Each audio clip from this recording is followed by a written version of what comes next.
Hi friends, ഇന്നൊരു ചെറുപയർ ദോശ ആക്കിയാലോ. അപ്പോൾ ഞാൻ ഒരു ഗ്ലാസ് ചെറുപയർ തലേന്ന് കുതിർത്ത് വെച്ചിട്ടുണ്ട്. അതിലേക്ക് ഞാൻ ഒരു അര സവാള ഇട്ട് കൊടുക്കുന്നുണ്ട്, ഒരു പച്ചമുളക്, ഒരു കഷ്ണം ഇഞ്ചി, ഒരു കാൽ മുറിയിലും കുറവായിട്ട് തേങ്ങ, ഒരു അരത്തവി സോഫ്റ്റ്നെസ്സിന് ചോറിട്ടിട്ടുണ്ട്. ആവശ്യത്തിന് വെള്ളം ഒഴിച്ചിട്ട് ഇതുപോലെ നമുക്ക് അരച്ചെടുക്കാം. അതിനകത്തേക്ക് നമ്മൾ ഉപ്പ്, അതുപോലെ കായത്തിൻ്റെ പൊടി ഇട്ട് കൊടുക്കുക. ആവശ്യത്തിന് കുറച്ച് കറിവേപ്പില നമ്മളിങ്ങനെ മുറിച്ചിട്ട് കൊടുത്തിട്ടുണ്ട്. ഇനി നമ്മളതിന് പാകത്തിൽ കുറച്ച് വെള്ളമാക്കിയിട്ട് ഈ ഒരു കൺസിസ്റ്റൻസിയിൽ എടുക്കണം.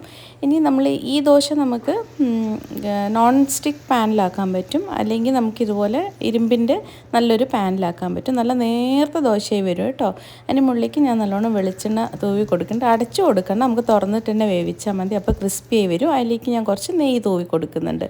ഇനി ഒരു 5-6 മിനിറ്റ് നമ്മൾ ഇതുപോലെ ഇത് ക്രിസ്പി ആവാൻ വേണ്ടിയിട്ട് ഒന്ന് വെയിറ്റ് ചെയ്യണം. അത് കഴിഞ്ഞിട്ട് ഇതുപോലെ നമുക്ക് മറിച്ചിടാം. കണ്ടോ, നല്ല നേർത്ത പേപ്പർ റോസ്റ്റ് പോലെ തന്നെ ആയി വന്നിട്ടുണ്ട്. ഇതിന് കോമ്പിനേഷനായിട്ടൊരു വൈറ്റ് ചട്നിയാണ് ആക്കുന്നത്. അതിന് വേണ്ടിയിട്ട് ഒരു കാൽമുറി തേങ്ങ, പുളി, ഇഞ്ചി, പച്ചമുളക്, അതുപോലെ ചെറിയ ഉള്ളി ആഡ് ചെയ്തിട്ട് ആവശ്യത്തിന് ഉപ്പും വെള്ളവും ഒഴിച്ചിട്ട് നമ്മളിതുപോലെ നൈസായിട്ട് അരച്ചെടുക്കുക.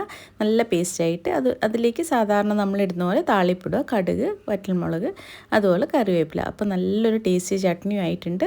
അപ്പോൾ നമ്മുടെ പ്രോട്ടീൻ ദോശയും ചട്നി റെഡിയാണ്. എല്ലാവരും ഒന്ന് ട്രൈ ചെയ്യണേ. താങ്ക്